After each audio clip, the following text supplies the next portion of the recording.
Tonight on Nova, Africa, a land of beauty and rich wildlife where the noble elephant is king. During the 1980s, poachers killed off over half the elephant population. The ivory ban is seen by most of the world as the elephant's only hope. But there are those who believe some elephants must be killed to save the majority. The sacrifice of a few can provide much-needed income for the rural poor. Amidst such basic conflict, can the elephant be saved?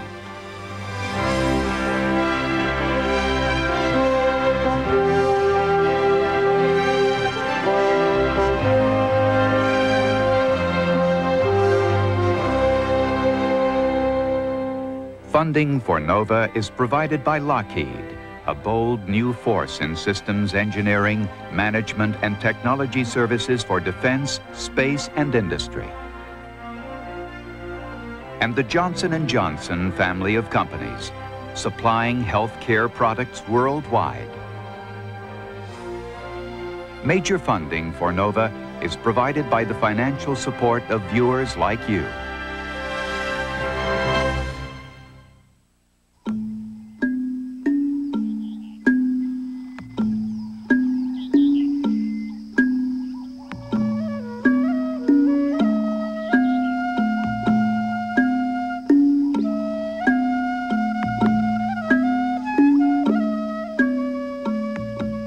Daybreak in Africa, home still to the world's greatest concentrations of wildlife.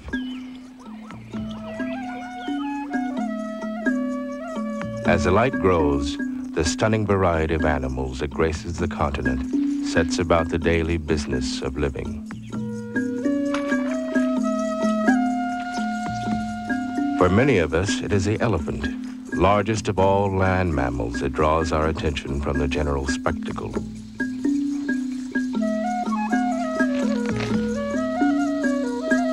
As different as they are from humans in appearance, there is much about them that feels familiar.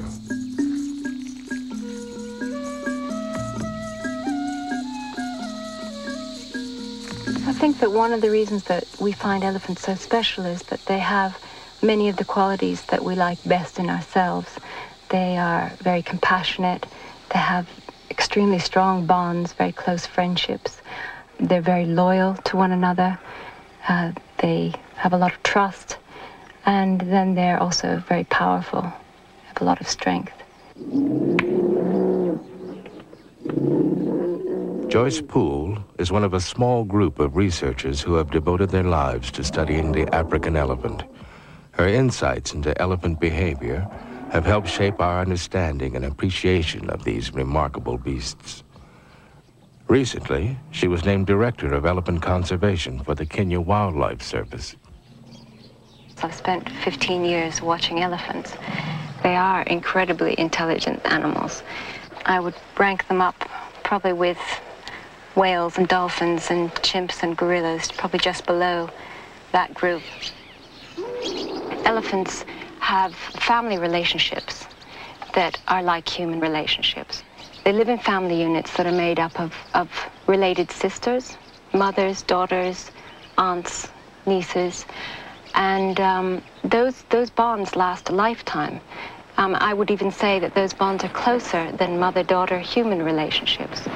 Those mothers and daughter elephants stay together for, 45, 50 years.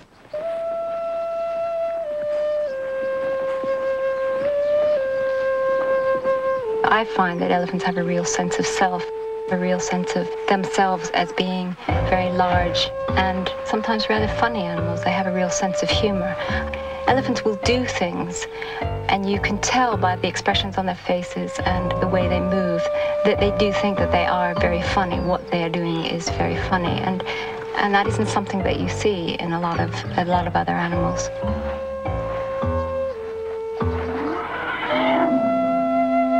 Elephants also have a previously unsuspected capacity to communicate.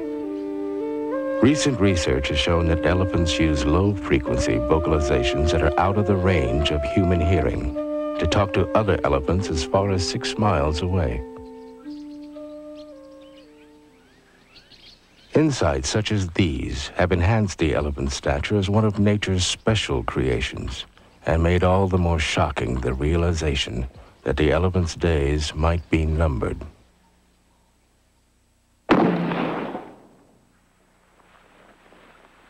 Throughout the 1980s, 2,000 elephants a week were killed.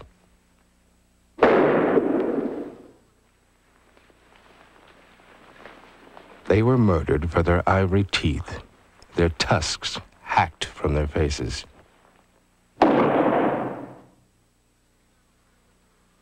Their bodies were left to rot in the sun, grim monuments to greed and thoughtless exploitation. It was for trinkets like these, and these, and these, that hundreds of thousands of elephants lost their lives. Though poaching plagued the entire continent, it hit hardest at East Africa, reaching crisis proportions in Kenya, which began the 1980s with over 55,000 elephants. Kenya had but 16,000 at the decade's close. Like many of its neighbors, Kenya did not immediately recognize the size of the threat posed by ivory poaching. With the world's fastest growing human population, a limited manufacturing sector, few minerals, and lots of poverty, the Kenyan government's attention was focused elsewhere. Yet as the problem intensified, it became clear poaching had the potential to affect the entire nation. Kenya has long been considered one of the world's premier wildlife haunts, with over 50 national parks and game reserves. The parks attract tourists, and tourist dollars have become essential to Kenya's national economy. As poaching escalated, the fear grew that if the elephants disappeared, the tourists would too. And yet it seemed there was little that could be done. The price of ivory was going up at such a phenomenal rate that there would be nothing to stop the poacher trying to get at the elephant. Any poacher who could get hold of a pair of tusks was gaining the equivalent of 1 to 2 years' salary. Now that meant that he could make a fortune in 6 months. More and more gangs were established to go out and kill the remaining elephants. And a very careful analysis of what was driving the demand indicated that it was the wealth in Asia, and ultimately in Europe and America too, and the poverty in Africa juxtaposed, that was going to drive the elephant to extinction. The money to be made from ivory was so great, it even threatened the integrity of the Kenyan government. Park rangers, eager to supplement their meager salaries, were tempted into killing animals they were supposed to protect. Senior government officials and their families became involved in poaching and smuggling scandals. The problems created by the illegal ivory trade were not unique to Kenya. They were echoed across all of Africa. As the decade grew to a close, it was clear no African nation working alone could control the trade or stop the slaughter. What will we tell our children? That for a few bracelets, a few bangles, the elephant was exterminated? Americans buy 1/3 of the world's ivory jewelry. In the late 80s, a worldwide campaign was mounted to try to stop the killing. Only elephants should wear ivory. At rallies in Europe and the U.S., protesters of all ages demanded the international community ban the ivory trade.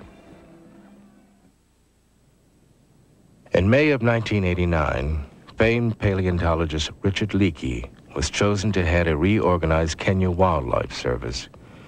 Leakey had openly criticized Kenya's failure to control poaching and the corruption it spawned. His appointment was seen as a sign that Kenya intended to get serious about its elephant crisis. Less than 3 months later, the task took on heightened urgency as tourists got caught in the crossfire. The Kenya government is very aware and very concerned about our ability to maintain a steady flow of hard currency through the tourist industry. Once the tour operators began to show that they were losing numbers and that the flow would realistically be expected to go down if this killing of elephants continued, then I think action was much more easily planned and taken.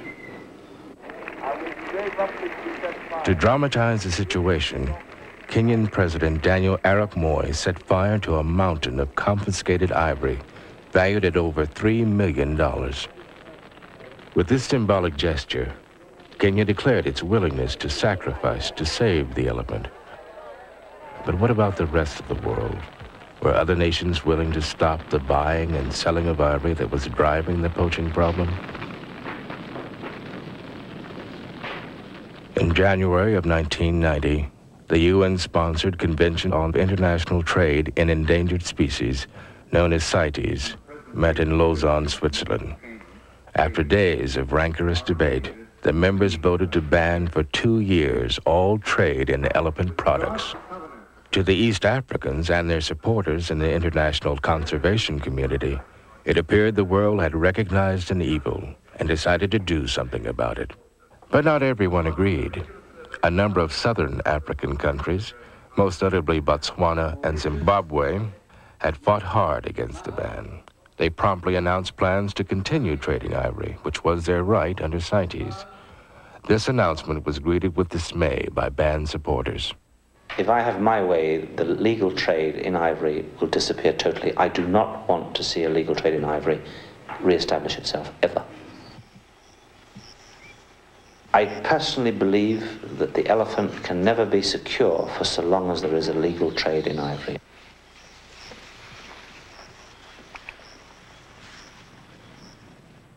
In southern Africa, however, the ivory ban is not seen as a way to save the elephant. Rather, Zimbabwe and many of its neighbors see it as something that will hasten the elephant's disappearance. Zimbabwe is a country of 9 million people, 3 out of 4 of whom live outside urban areas. It is a country with limited natural resources, and like much of Africa, its population is growing faster than its ability to produce food. In an increasingly competitive world economy, Zimbabwe's options for producing the wealth that could improve the lives of its people are severely limited. 40% of the country is owned communally. Millions who live in the communal lands depend on subsistence farming.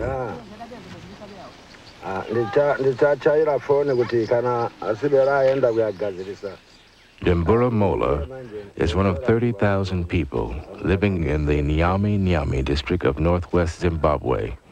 He and his wives coax from the ground sorghum, maize, and peanuts. It's not easy, but the soils here are poor, the rainfall low and erratic. Still, Mola and his family do reasonably well by local standards. Many Nyami Nyami children suffer from malnutrition and have had to rely on famine relief programs in recent years.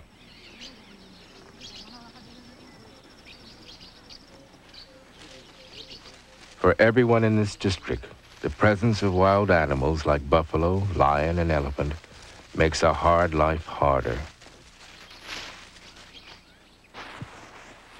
There are 2,500 elephants in Nyami Nyami. In addition, some 7,000 live on nearby Matusadana National Park. These animals frequently wander out of the park onto Nyami Nyami land. What actually happens in those communal areas around the national parks is that people leave their villages at the start of the planting season and start living in their fields to guard their fields against these large animals. And basically, when an elephant attempts to get into someone's field, they make lots of noise, use tin cans or whatever, try and scare the elephants away from the field. Of course, this is not always successful, and sometimes people have actually lost their lives. The elephants just get angry and kill these people, crush them to death or something. And when the people take their crop out of the field into the barns at home, elephants will still come back to these homes and attempt to destroy these barns to get at the crops. So it's really a situation whereby some people actually lose a whole crop before they are able to harvest it. And some people lose all of their harvest to these elephants. To anyone who asks, Dembura Mola is ready to express his feelings about wildlife. On this afternoon, he is recounting for Elliot Nabula, the district's wildlife officer, past occasions when his fields have been raided by elephant and buffalo. He's also describing where, if the money could be found, he would build fences to keep the animals away.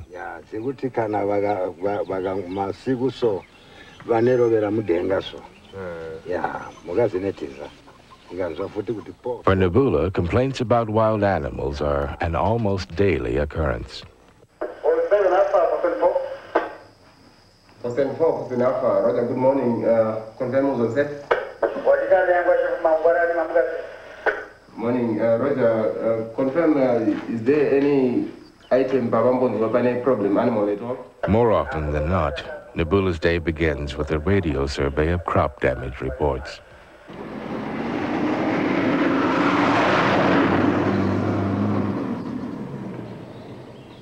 On this morning, a marauding elephant was reported to be lingering in a nearby district.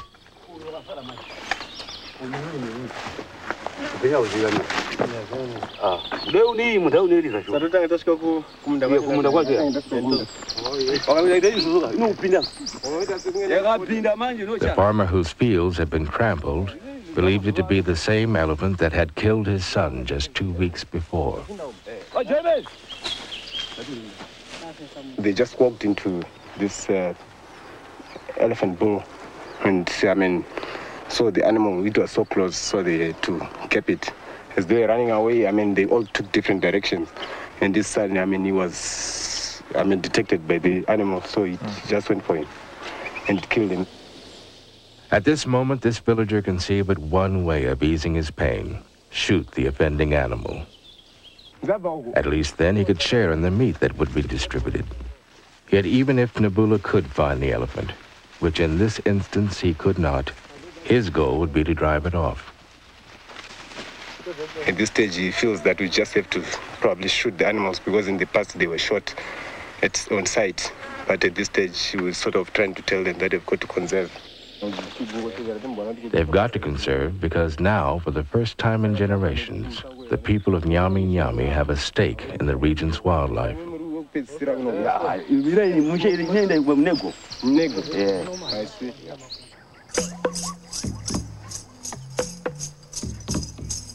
For thousands of years, Africans saw wildlife as part of the bounty of nature. In the colonial era, however, the Africans' freedom to use both animals and the land was seriously curtailed. The original colonial motive for colonizing Zimbabwe, northern and southern Rhodesia, as it were then, was to get gold, an extension of the rand. But when they failed to get gold in these anticipated quantities, the white colonialists then moved into farming. Now, to make way for the white settler farmers, they had to remove African farmers from prime agricultural land and move them off into marginal land. At the same time, they had to create labor for the new white settler farms. And to do that, they had to move these Africans to areas with less potential so that they could reduce their potential to compete against European agriculture. To make it even harder for Africans to survive without working as laborers, colonial administrations across Africa banned Africans from hunting. This was justified on the grounds that all wildlife was property of the state.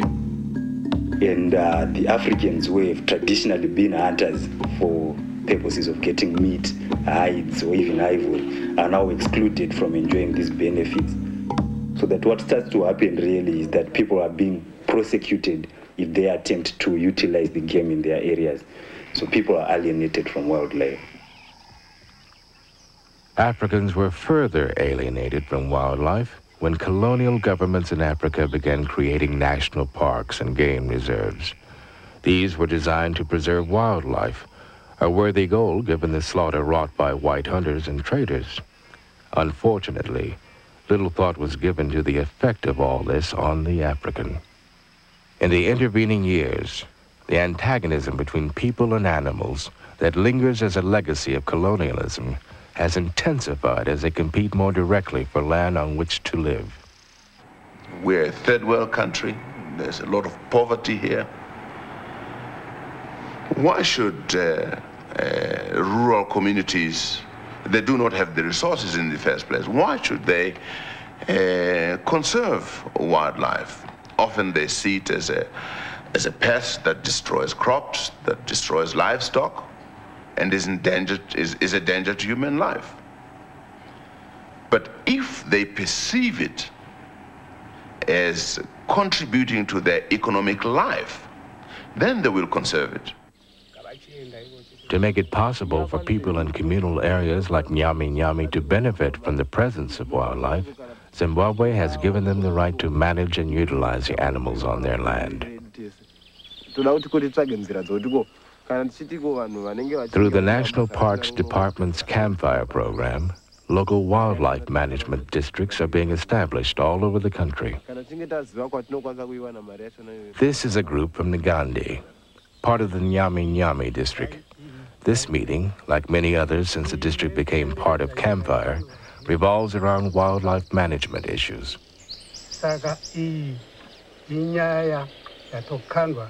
Districts participating in the Campfire program are free, within sustainable limits, to use wildlife to meet community needs. Problem animals, those that have repeatedly raided crops or endangered lives, are shot and the meat is distributed among local villages. With elephants, tusks, skins, and tails are sold, and the profits shared. The Campfire program is basically offering to involve people in the management of wildlife as well as the benefits of wildlife utilization. So it is attempting to redress the colonial situation where people are alienated from both the management and the revenues or whatever benefits are accrued from wildlife exploitation.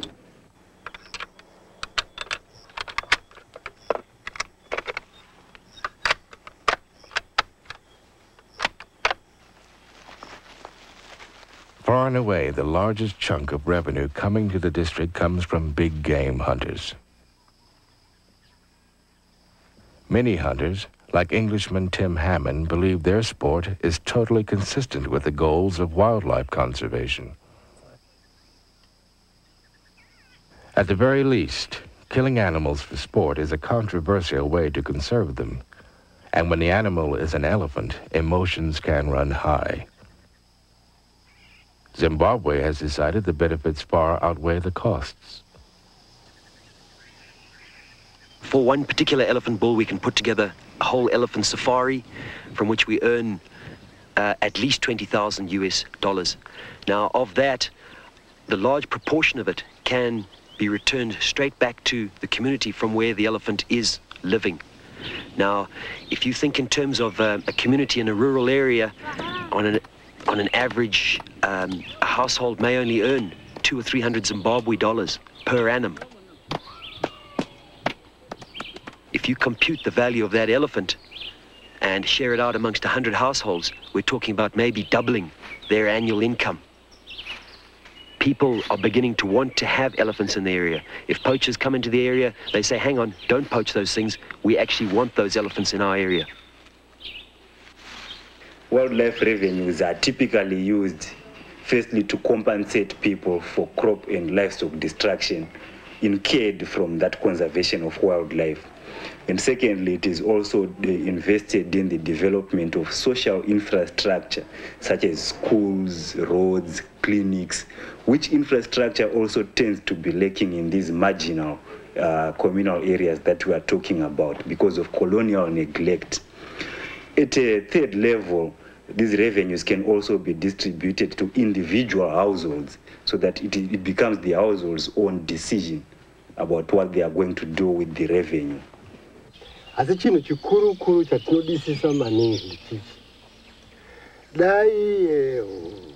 This Ngandi ward received $16,000 last year as its share of the district's wildlife utilization earnings. They're debating using some of that money to buy solar-powered electric fencing to protect fields and homes.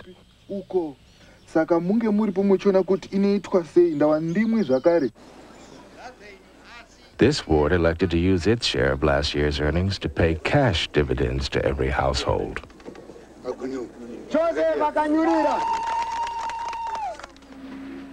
This one chose to invest in a grinding mill, a simple technology, but one that will save the women of the ward countless hours of pounding grain by hand. But it's not only on communal lands that the economic potential of wildlife is being explored. Private landowners are also getting involved, making commitments to wildlife conservation and utilization. Buck DeFries settled just outside Hwange National Park 30 years ago. His goal was to raise cattle, but he soon discovered how difficult that can be in an area with abundant wildlife. Elephant and rhino regularly knocked down his fences. Lions, leopards, wild dogs, and hyenas constantly threatened his herd. Many a night was spent out in his fields, gun in hand, trying to protect his stock. It was a matter of survival. It wasn't, really to kill the animals, but it was a matter of survival. Either you're going to make a living or the wild animals going to eat your profits.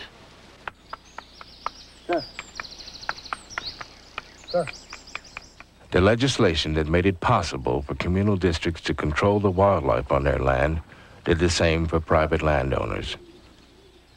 When it passed, DeFries realized his future was not in cattle, but in game.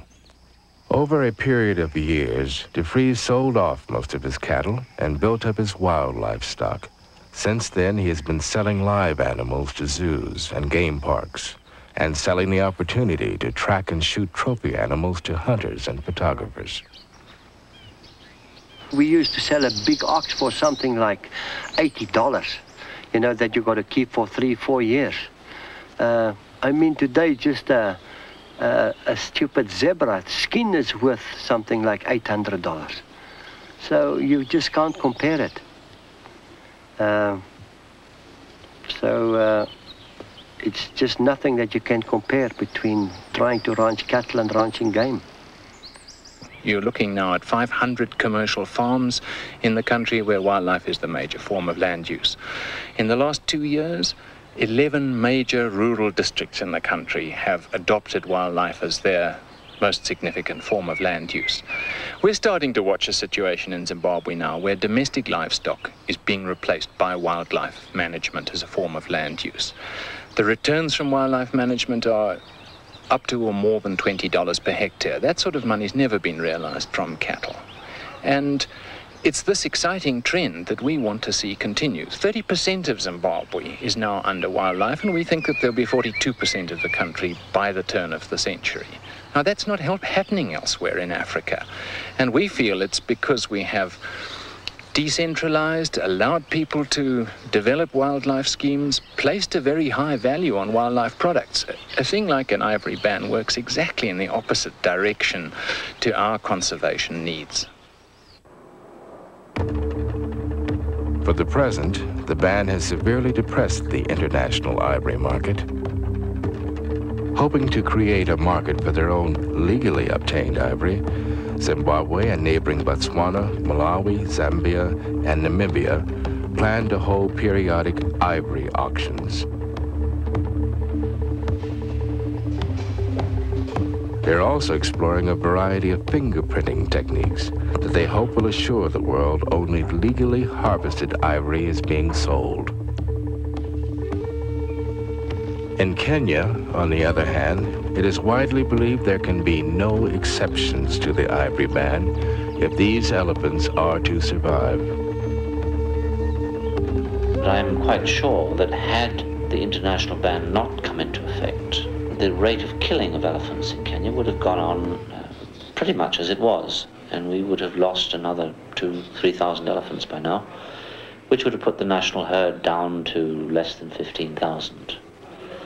Some populations would have probably been beyond recall, and I hope that the people of the world will continue to take the ivory trade as a serious issue. If it were to be reopened in a year or two from now, we will probably fail in our attempt to safeguard the elephant herds of Africa.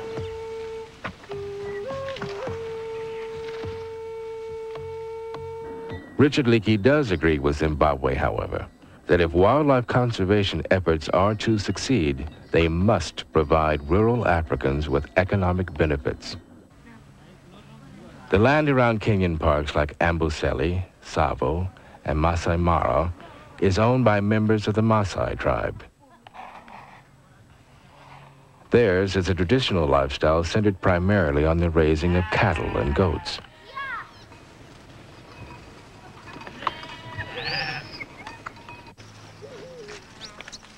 A small but growing number of Maasai are also raising field crops, like these tomatoes. The majority of Maasai, however, still live in huts like the ones their ancestors built, and still build fences of thorns to protect themselves and their livestock from wildlife. Many of the animals that threaten Maasai lives and crops live on the parks, which is a source of some tension because at present, the Maasai get little from the parks in return.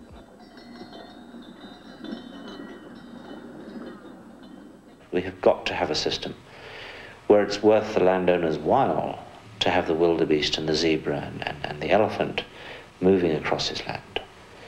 This is perfectly possible where you have tourism and where tourism generates revenues and where you are prepared to share revenue derived in the park with the people peripheral to the park whose existence is necessary for the park to survive. Kenya is blessed with long vistas that make game viewing easy. To this, it has added the infrastructure, hotels, highways, and tourist services that cater to the international traveler. The tourists who visit Kenya every year generate more hard currency for the country than any other industry. Most African countries would be happy to have a tourist industry to rival Kenya's, but for most of them, that's unlikely. Nothing deters a tourist like political instability, and most African countries have had more than their share. Investment capital for resorts is hard to justify when a nation needs schools and hospitals, and not every country is well suited geographically to high-volume tourism. I often heard the suggestion that a live elephant photographed by thousands of tourists was worth far more to Africa than a dead elephant that had been shot on a once-off basis by the client of a safari operator. And on the surface, that is perfectly logical, and indeed it is true under certain circumstances. A nice big bull elephant roaming on the open plains of Amboseli near to Nairobi clearly demonstrates the truth of that assertion. But if you take a community here in Zimbabwe, down in the Zambezi Valley, where the country is thick bush, an elephant of that type would probably never be seen by a tourist. You certainly couldn't build a tourist industry in those micro habitats. And for those people, the best use of that elephant is to crop it or to utilize it in another way. In addition, tourism doesn't encourage rural communities to get involved in the process of wildlife management. In Zimbabwe, at least, this is seen as a means of empowerment for people who have extremely limited opportunities to improve their lives.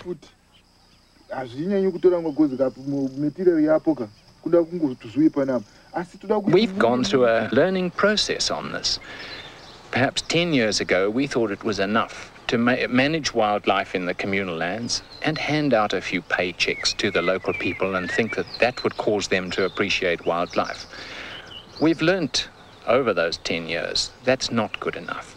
An individual who lives in the communal lands has got to be able to build his wildlife husbandry into his own individual annual survival budget. And that really means you do have to let go. You have to say to the man, it's your resource. Manage it how you wish, but we're here to give you technical advice if you want to manage it better.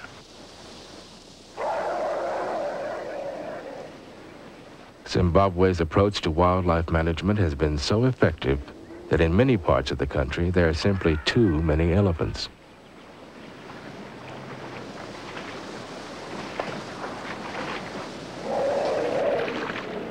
These elephants live on Hwange National Park in northwestern Zimbabwe.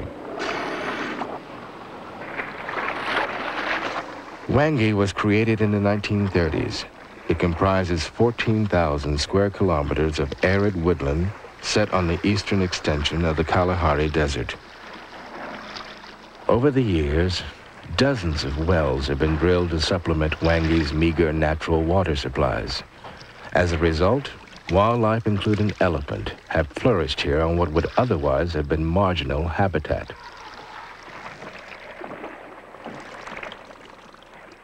In the 1930s, there were 3,000 elephant at Hwange. Today, there are over 20,000, enough to change vegetation patterns and threaten biological diversity in the park. Elephants eat up to 18 hours every day, consuming between 100 and 150 pounds of vegetation. They aren't especially fussy eaters.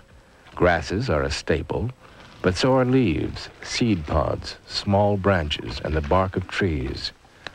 When there are too many elephants around, they can convert a forest into a grassland, with dire consequences for a wide range of other species.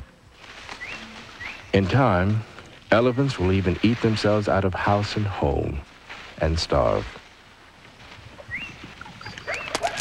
Now, to conserve woodlands and the whole animal community that goes with woodlands, the birds and those large grazers that like the type of grasses found under mature canopy woodlands, to conserve those things, you need elephant densities that are fairly low, 1 elephant to 4 square kilometers. You certainly will keep a vestige of woodland when you have 1 elephant to 1 square kilometer. But as you start going higher than that, you certainly lose woodlands. You end up with shrublands, and if elephant densities start reaching 3, 4, 5 per square kilometer, then you're into a situation where I believe you're mining the capital out of the ecosystem. This is essentially what happened at Kenya's Tsavo National Park in the late 60s and early 70s. The Tsavo story epitomizes the dilemmas we face with elephants. You see, by the early 1960s, the elephants in the region around the park were being crowded into the park. The park was 8,000 square miles. That's the size of Vermont. It was a big place. But the total unit that the elephants needed was twice as big. Human encouragement backed the elephants into the park. And a number of scientists, myself included, said, well, these elephants are overgrazing their vegetation. They'll eat themselves out of house and home. It'll be bad news for the entire park. But the park warden and 1 or 2 other scientists said, no, this is a park. We shall leave nature to run its own course. They didn't recognize it was an unnatural situation. In the early 70s, a drought hit. What vegetation hadn't been eaten withered and died. Soon after, the elephants began to die, too.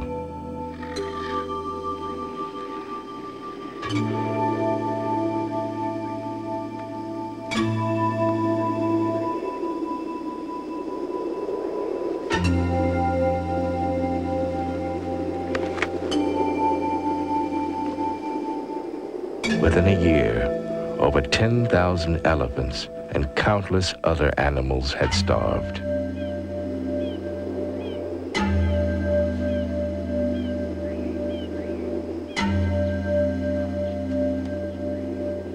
Yet equally severe was the impact upon the park's relations with the people who lived nearby.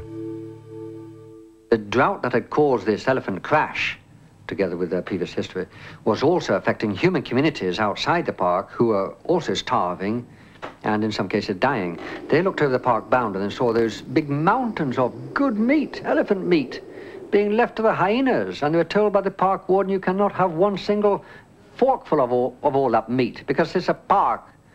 You can imagine how those people now view Tsavo Park 20 years later.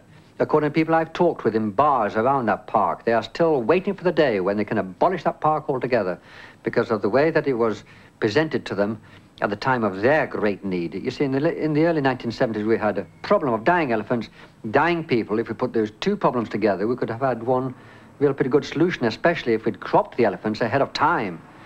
Much more merciful way for them to go, much better for the park, much better for the local people, much better on all kinds of fronts.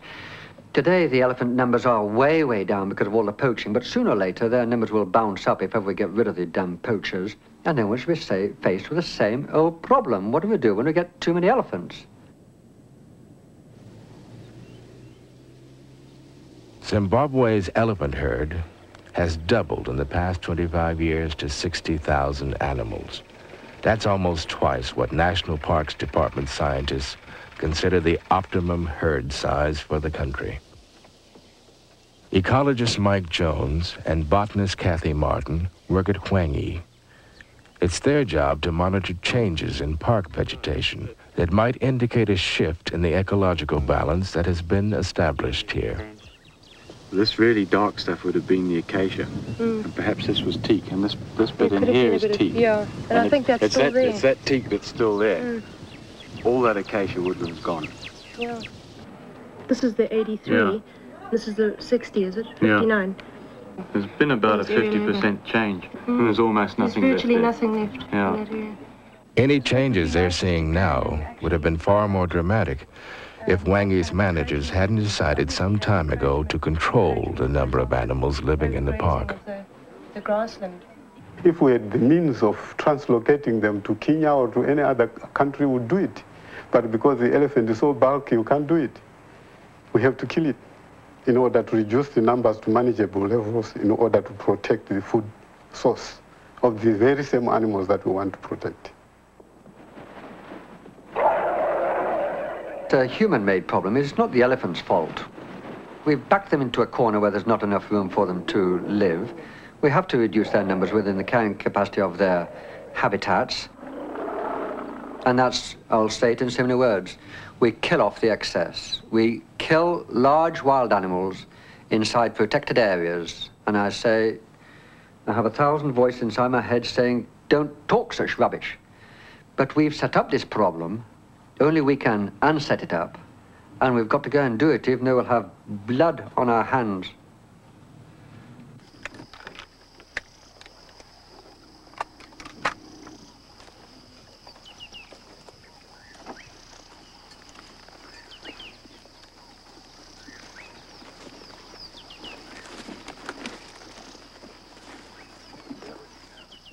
We went around in a helicopter to crowd the elephants into a little tight bunch. We came down on the ground. The 2 riflemen got out with their guns, tiptoed up in the face of the wind. The rule is that you get as close to an elephant and then 10 yards closer before you start to shoot. The leading gunman finally said, well, if everybody's ready, I'm going to start. And he started firing, his fellow started firing. And from silence in that savannah, there was suddenly uproar. And I thought for 6 months afterwards, isn't there a better way we can do things than this? This is disgrace. But I fear there is no other way. We backed ourselves into a corner where we have to do things like that, dreadful as it sounds.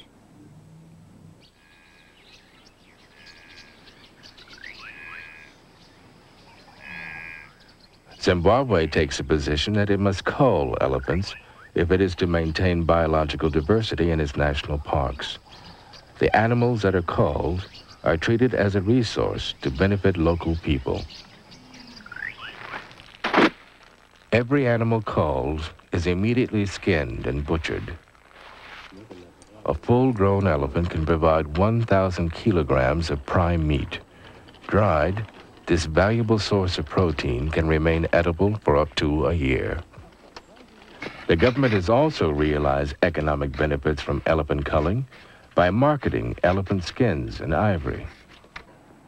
Wildlife utilization, the economic activities associated with wildlife contribute approximately 200 million Zimbabwean dollars, which amounts are poured back into our conservation efforts. Obviously, with the ban, this will reduce the amounts of money that go into our conservation. In Zimbabwe, our elephant head has increased from 12,000 to about 61,000 now. Because our conservation strategy is based on effective utilization of wildlife as an economic resource. To its supporters, the Zimbabwean approach is straightforward, pragmatic, and successful. To its detractors, it is cold and unfeeling, even immoral. And basically, it's a question of the philosophy of conservation. What are we trying to save? What are we trying to do? And I believe we should be trying in every possible case to save naturally functioning ecosystems. I don't think I agree with the Southern African stand, which is to more or less to save numbers, representative numbers of elephants or habitats or tree species or whatever. And then they call that conservation. But you see, I call that farming or ranching. I don't call that conservation.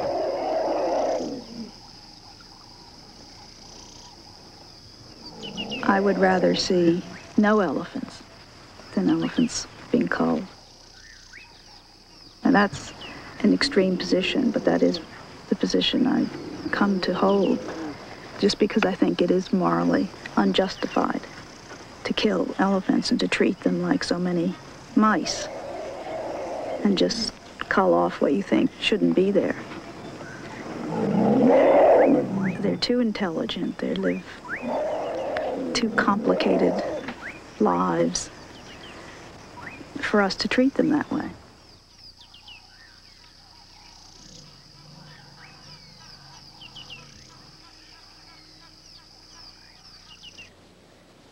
Unfortunately, with fast-growing human populations, there are only a few areas in Africa large enough to even consider letting the elephant live completely free of human interference. If these were the only places elephants could be found, the world would have many fewer elephants. Moreover, populations of other species, which depend on the elephant for habitat maintenance, would also decline. With fewer animals around, the economic potential of wildlife for Africa, either through tourism or hunting or the sale of meat, hides, and ivory, will also decline. Most everyone agrees, wherever possible, efforts should be made to preserve truly wild populations of elephants. But it may be too much to expect that this can be the fate of more than a small minority of these animals. We can set aside a certain amount of land where there is no question of financial returns being important. The long-term conservation is everything. But that certain amount of land may be no more than 20,000 square kilometers.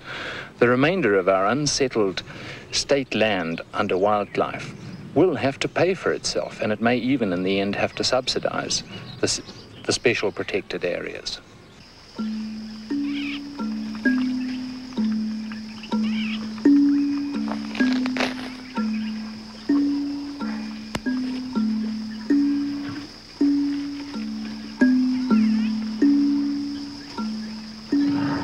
I think it's extremely likely that the elephant numbers will increase quite dramatically in the next decade.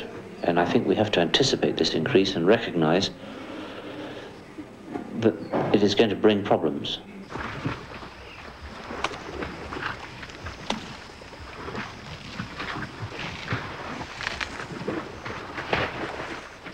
With other species, wildebeest, impala, buffalo, Richard Leakey is willing to cull, but culling elephant populations has a political cost neither Leakey nor Kenya are prepared to pay. We've been active in promoting a concern for elephants and popularizing the emotional side of conservation as it pertains to elephant survival. And I don't see how we, having taken a lead role, could legitimately abandon our supporters a decade from now and say, well, now we're going to kill these animals because we've got too many.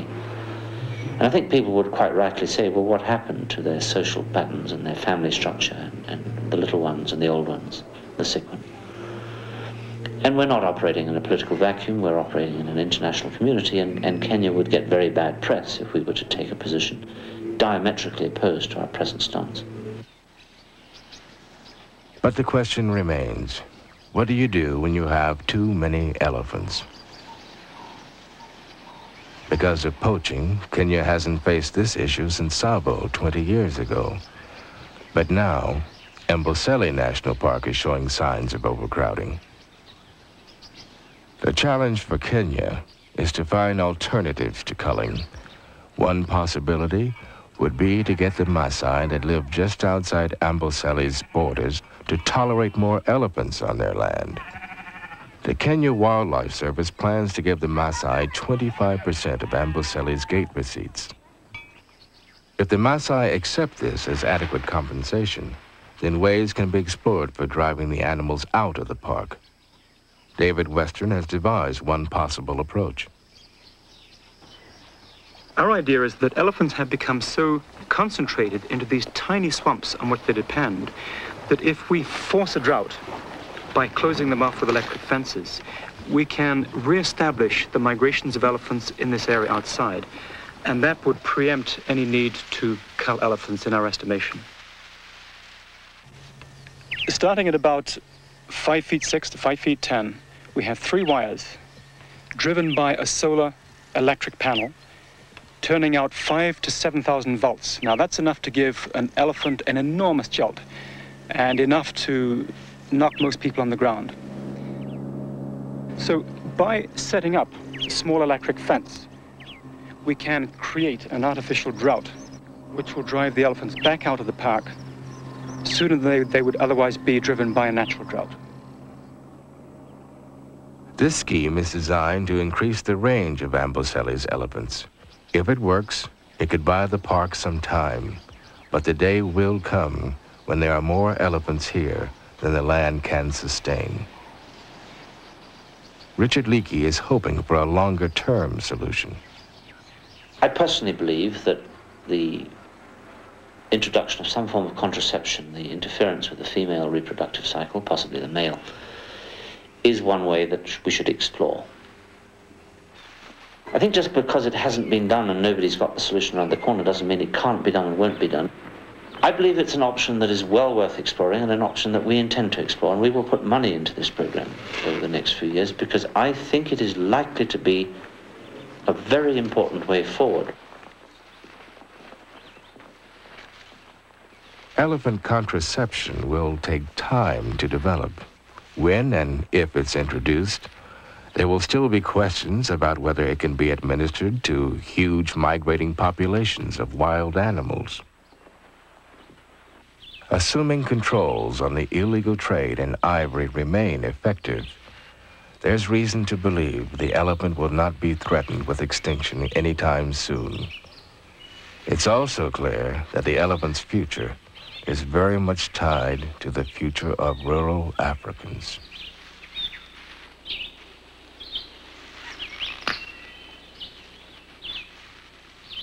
We're living in Africa, and there's a lot of poverty, and people are not going to be willing to have elephants around if they can barely survive themselves.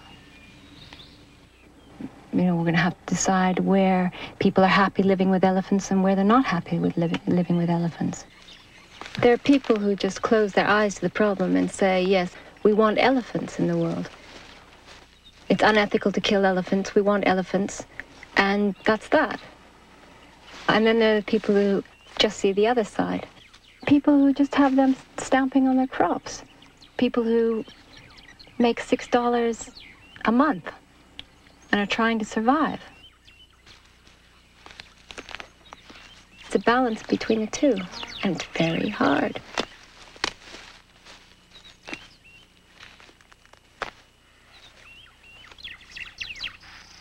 In the past 30 years, the face of rural Africa has changed dramatically. Where once there were islands of human settlement in a sea of wild lands, there are today islands of wildlife in a sea of humanity.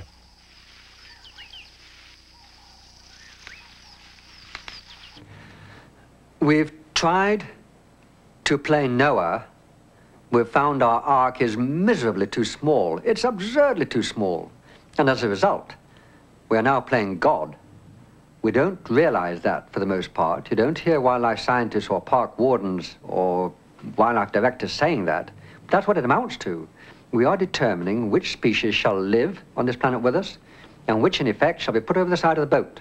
Now, we're not doing it deliberately. I wish we would do it deliberately because we cannot avoid the responsibility for what we are doing, which is playing God. And we give hardly a thought to how to play God.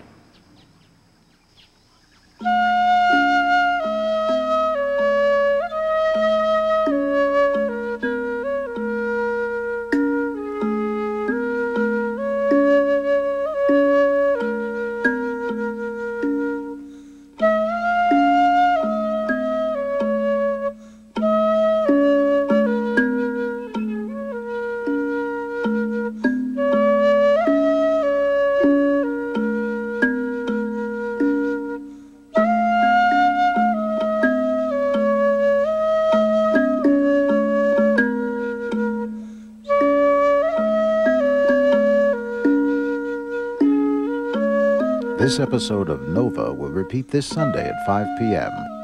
Up next, Frontline.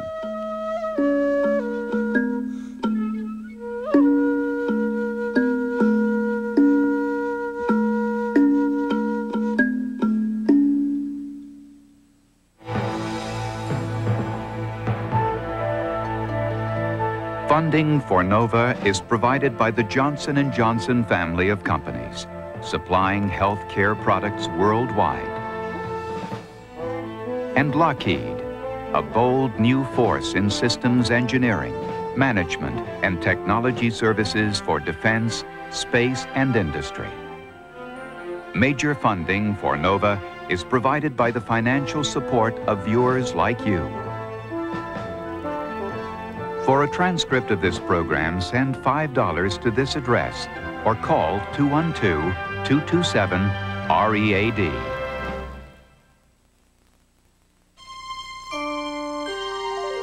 This is PBS.